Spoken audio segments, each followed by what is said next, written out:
मृत्युंजय. लेखक शिवाजी सावंत. भाग 17. 15 दिवस चंपानगरीत राहून आम्ही हस्तिनापूरला परत आलो. पण युद्धशालेत चिटपाखरू सुद्धा नव्हतं. सगळं कसं शांत पण उजाड वाटत होतं. वास्तविक यावेळी इथं युद्धशालेत शस्त्रांचा खणखणाट चालू असायचा.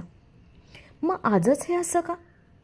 राजनगरीत एखादी अनिष्टक घटना तर घडली नसेल? शंकेचं कासव वारंवार आपली मान बाहेर काढू लागलं. आम्ही अश्वशालेत घोडे बांधले. आता राजवाड्यावर गेल्याशिवाय या सगळ्या शांततेचं रहस्य उकळणार नाही या विचारात मी होतो. इतक्यात महाद्वारातून अश्वत्थामा आत आलेला मी पाहिला. आमच्याजवळ तो येताच मी त्याला पहिला प्रश्न विचारला, अश्वत्थामन, आज ही सगळी युद्धशाला अशी थंड का? अरे, सगळे योद्धे नगराबाहेर गेले. कशाला? स्पर्धेचा आखाडा तयार करायला. स्पर्धा? कसल्या स्पर्धा? सर्व योद्ध्यांच्या, सर्व शस्त्रांच्या, इथल्या शिक्षणातली शेवटची कसोटी.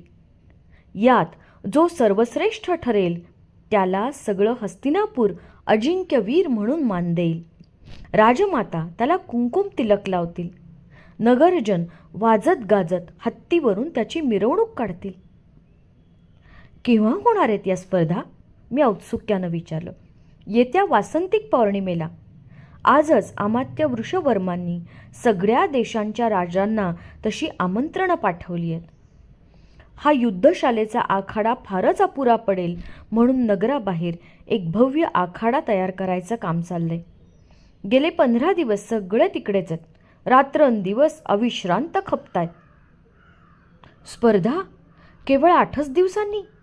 आता गुणावगुणांची खरी कसोटी लागेल. स्पर्धा म्हणजे गुणावगुणांचं मूल्यमापन करणारी तुला. ठीक आहे, आता या हस्तिनापूरला कळून येईल की कोण कोण आणि कशा कशात निपुण आहेत. आत्ताच त्या गुरु द्रोणांच्या लाडक्या शिष्याचा, त्या अर्जुनाच्या खोट्या प्रतिष्ठेचा घडा त्या आखाड्यात ताडकन फुटेल. गुरु द्रोणांशिवाय या जगात दुसरं काही आहे याची त्याला जाणीव तरी आहे का? स्पर्धेचा निपक्षपाती न्यायाधीशच त्याचं माप त्याच्या पदरात घालील.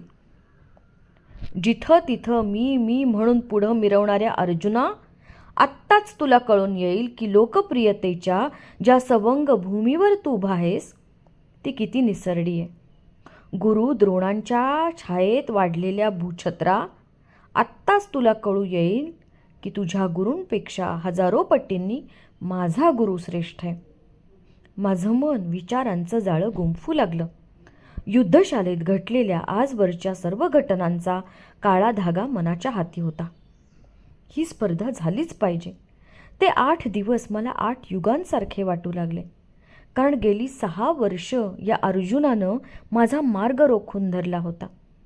माझ्या एकट्याचाच नव्हे, सर्वांचाच. त्यामुळं दुसऱ्यांकडं लक्ष द्यायला सुद्धा गुरुद्रोणांना सवड मिळाली नव्हती. कधीही त्यांनी त्याच्याशिवाय कुणाच्याही पाठीवरून मायेनं हात फिरवला नव्हता. 1 नाही, 2 नाही, चांगली 6 वर्ष त्यांनी उपेक्षेच्या अग्नीत माझ्या कोवळ्या मनाचे अंकुर अक्षरशः जाळून टाकले होते. माझ्या जागी दुसरा कोणीही असता तर हे हस्तिनापूर आणि या हस्तिनापुरातल्या आत्मप्रौढीची ही साचलेली सगळी डबकी यावर लाथ मारून उद्वेगानं इथून केव्हाच चालता झाला असता. पण मोठ्या कष्टानं मी हे कढ आजवर पचवले होते. मला माहीत होतं की जगात भीक मागून काहीच मिळत नसतं. मला साफ विसरून गेलेल्या त्या गुरु शिष्यांना मी दाखवून देईन की अजून हस्तिनापुरात कर्ण जिवंत आहे.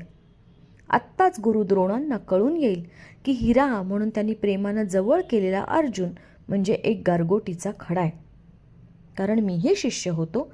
मलाही वाटत होतं की माझ्या पाठीवरून हात फिरवून मलाही कुणीतरी शिकवावं.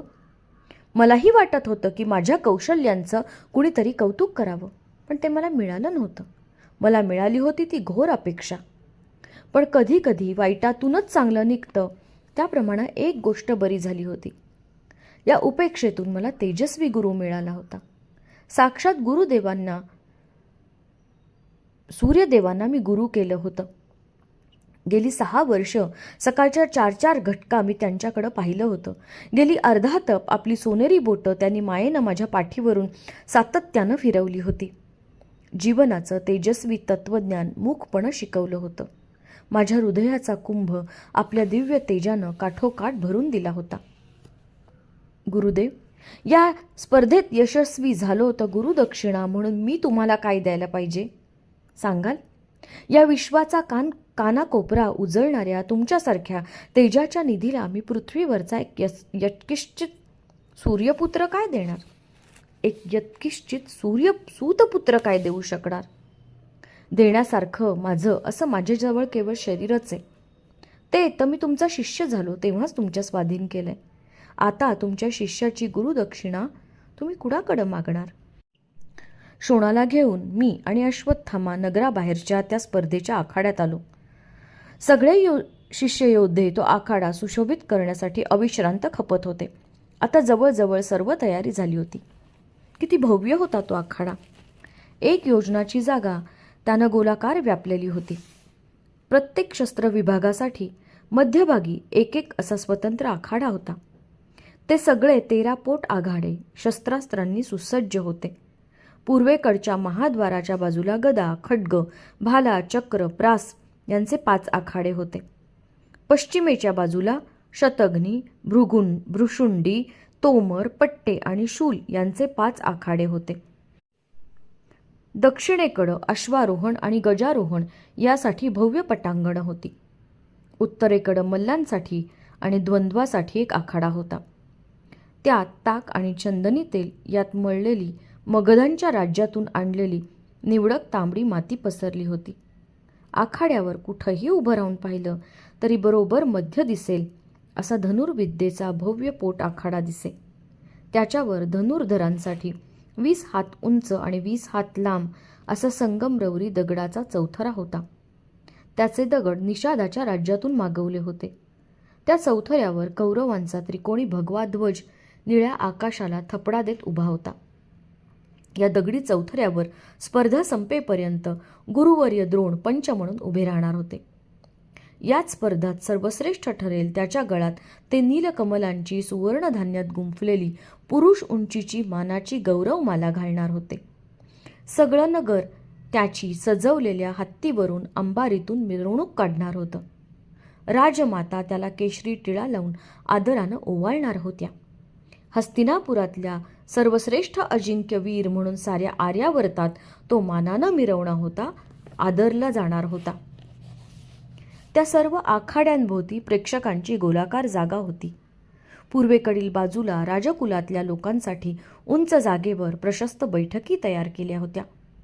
त्यांच्या मध्यभागी पितामह भीष्मांचं भव्य आसन उभं होतं. त्याच्या उजव्या हाताला विदुरांचं आणि डाव्या हाताला महाराज धृतराष्ट्रांचं आसन होतं. त्या सर्व आसनांच्या डाव्या बाजूला एक प्रशस्त डेरा उभा केला होता. त्याला झिरमिरीत वस्त्रांचे पडदे लावले जाणार होते. त्या डेऱ्यात सर्व राजस्त्रिया बसणार होत्या. तो आखाडा पाहण्यासाठी नगरातले लोक आपली दैनंदिन कामं टाकून येत होते. तो भव्य आखाडा पाहून चकित होत होते. ते आपापसात कुजबुजत कुरुकुलातला एकही राजाच्या कारकिर्दीत एवढा मोठा आखाडा एकाच वेळी भरवलेला ऐकला नाही. कोण पटकावणार सर्वश्रेष्ठ अजिंक्यवीर म्हणून मानाचा तुरा? भीम, अर्जुन, दुर्योधन, दुःशासन? आम्ही परतणार होतो कारण 100 योजनांचा प्रवास करून आम्ही नुकतंच चंपानगरीहून आलो होतो. पण अश्वत्थामा म्हणाला, कर्णा, सगळ्या शिष्य योद्ध्यांनी हे पटांगण सजवण्यासाठी काही ना काहीतरी हातभार लावलाय. तुम्ही दोघांनी काय केले? काय करायला पाहिजे ते सांग. आश्रमकुमार असल्यामुळं कामाची समविभागणी त्याच्या अंगवळणी पडली होती. तो मला असा सोडणार नव्हता. तो विचारात पडला. काहीतरी सांगावं असं कामच आता शिल्लक नव्हतं. एक सेवक एक तलम वस्त्राची गुंडाळी काखोटीला मारून समोरून आत चालला होता. त्यानं बोलावलं आणि म्हणालं, काय रे, काय आहे तुझ्या काखेत? आणते, या दोघांना जरा कामाला लावूया. त्याच्या काखेतली गुंडाळी अश्वत्थामानं ओढून घेतली. तिची दोन्ही टोकं हातात धरून त्यानं ती सरळ केली. ते कौरवांचं राजचिन्ह होतं. एका तलम रेशमी वस्त्रावर जरीच्या सोनेरी धाग्यांनी विणलेलं. माझे डोळे चमकले. माझ्या हातात ते राजचिन्ह देत अश्वत्थामा म्हणाला, कर्णा, जा, हे राजचिन्ह मधल्या त्या दगडी चौथऱ्यावर उभ्या केलेल्या लाकडी बैठकीत बसवून ये. मी ते राजचिन्ह हातात घेतलं आणि दगडी चौथऱ्यावर चढलो. लाकडी बैठकीत पूर्वेकडं तोंड करून मी ते बसवलं. मी बसवलेल्या त्या ऐटदार राजचिन्हाला शोणानं फुलांची एक माला घातली. शेवटी तो वासंतिक पौर्णिमेचा नियोजित दिवस उजाडला. सगळं हस्तिनापूर आमंत्रितांनी नुसतं गजबजून गेलं. तो दिवस सगळ्या योद्ध्यांच्या परीक्षेचा दिवस होता. स्पर्धेत भाग घेणाऱ्या प्रत्येक शिष्य योद्ध्यानं आपल्या गुरूंचा आशीर्वाद घेऊन आखाड्याकडं जायला पाहिजे होतं. पण मी काय करणार होतो? कारण त्या दिवशी एकाएकी आकाश सकाळपासून पांढरट भुरक्या ढगांनी झाकोळून गेलं होतं. माझं मन त्यामुळं अगदी खिन्न झालं. त्या दिवशी भल्या पहाटे उठून गंगेच्या पाण्यात उभा राहून मी 2 घटका माझ्या दिव्य गुरूंचं एकदा तरी दर्शन घडेल म्हणून डोळ्यात प्राण आणून तिष्ठलो. पण त्यांच्या आणि माझ्यामध्ये दुष्ट ढगांची निगरगट्ट अशी एक घनदाट चवड निर्दयपणे उभी होती. खरोखरच लहानपणी मी शोणाला म्हणत असे त्याप्रमाणे मी एखादा गरुड पक्षी झालो असतो तर क्षणातच आपल्या बळकट पंखाच्या सहाय्यानं एक उंच भरारी घेतली असती आणि आपल्या तीक्ष्ण टोकदार नखांनी त्या निर्दय ढगांचं पोट फाडलं असतं. पडलेल्या भगदाडातून माझ्या गुरूंचा एक तरी हात बाहेर आला असता. त्यांनी तो अत्यंतिक प्रेमानं माझ्या पाठीवरून फिरवला असता. पण ते शक्य नव्हतं. काही वेळा मनुष्य हा पशुपक्ष्यांपेक्षाही अगतिक आणि असहाय्य असतो. सकाळच्या 3 घटका संपल्या. आकाश जसंच्या तसंच ढगाळलेलं. गंगेच्या काठावरच्या वाळूत उभा राहून शोण माझी वाट पाहत होता. मी पाण्यात उभा होतो. मला तो चुकूनही हाक मारणार नव्हता. मी जर दिवसभर पाण्यातच उभा राहिला असतो तर तो तसाच किनाऱ्यावर उभा राहिला असता. मला आता अधिक काल थांबता येणार नव्हतं. शेवटी निरुपायानं मी डोळे मिटले. काही केल्या डोळ्यांसमोर नेहमीचे परिचित असे तेजाचे कण उभे राहिले नाहीत. का असं झालं होतं? हे काही अशुभ लक्षण तर नाही? छे, मन वेडं असतं. ते नेहमी नको त्याच शंकाकुशंका घेतं. मी नित्याप्रमाणे हात जोडले आणि मनोमन म्हणालो, देवन, नेमके आजच तुम्ही माझ्यावर असे रुष्ट का? आज मला आशीर्वाद द्या. आज मी या नगरातला सर्वश्रेष्ठ वीर म्हणून गौरवला गेल्याचं तुम्हाला पाहायला मिळेल. शेवटच्या एका ओंजळीचं अर्घ्य त्यांना अर्पण केलं आणि वळलो. मनात एक अनामिक हुरहुर होती. किनाऱ्यावर शोण नक्कीच वाट पाहत होता. त्याला आपण केव्हा एकदा आखाड्याकडं जाऊ असं झालं होतं. पण माझ्याकडं पाहताच त्याच्या कपाळावर एक बारीकशी अठी उठली. मला ती लागलीच खटकली म्हणून मी विचारलं, काय झालं शोणा? तुझ्या कपाळावर आज अठी का? तो गप्पच उभा राहिला. त्याचं मौन मला मात्र अगदी असह्य झालं. त्याचे भरगच्च खांदे दोन्ही तळहातांनी गच्च पकडून ते गदा गदा हलवत मी ओरडलो, शोणा, अरे तू असं गप्प का? तो काहीही न उत्तर देता माझ्या कानांकडं डोळे विस्फारून नुसताच पाहत राहिला. त्याचे डोळे क्षणात निस्तेज दिसू लागले. मला त्याचं ते पाहणं अतिशय असह्य झालं. त्याचा चेहरा हातात घेऊन त्याच्या डोळ्यात खोलवर पाहत मी त्याला कळवळून विचारलं, शोणा, आपल्या दादाला तू एवढाही मानत नाहीस? सांग शोणा, असं कोणतं जीव घेणं रहस्य की जे तुला आज माझ्यापासून लपवून ठेवावं असं वाटतंय? तो विरघळला. आपल्या गालांवरचे माझे हात आपल्या थरथरत्या हाताने घट्ट पकडत तो म्हणाला, दादा, आज तू आखाड्याकडे जाऊ नकोस. तुझ्या गुरूने तुला दर्शन दिलं नाही, तू परत चल. वेड्या, माझे गुरु काय मला रोज दर्शन देतात? पावसाळ्यात ते 4-4 महिने दडी मारून बसतात तेव्हा. पण हे पावसाळ्याचे दिवस नाहीत, वसंत ऋतूचा काल आहे हा. त्यांनी आजच असं मुख लपवायचं काहीच कारण नाही. असू देत, माझ्या गुरूंचा आशीर्वाद मला मिळालाय, तो मला कळतो. चल तू. त्याच्या दंडाला धरून मी त्याला पुढे ढकललं. नको दादा, मी तुला जाऊ देणार नाही. का? आज हस्तिनापुरातल्या सर्वश्रेष्ठ अजिंक्य वीराची निवड होणार आहे, तुला माहिती आहे ना? मला गेलंच पाहिजे. नको, आज तू जाऊ नकोस. त्याने माझे हात अधिक घट्ट धरले. त्याची पकड धडधड स्पंदत होती. शोणा, लहानपणातला पोरकट हट्ट सोडून दे. वयाबरोबर आता थोडा बदलायला शिक. लक्षात ठेव, तू कर्णाचा भाऊ आहेस. मी आयुष्यात पहिल्यांदाच त्याला एवढ्या कठोर शब्दात समज दिली.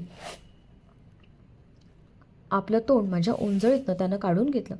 4 पावलं दूर जात तो एकाएकी उभा राहिला आणि मान खाली घालून म्हणाला, मी तुझा भाऊ आहे हे मी कधीही विसरलो नाही आणि विसरणार नाही.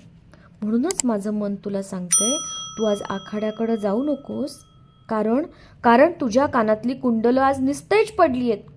त्यांच्या भोवती काळी काळी वलयं दाटली आहेत.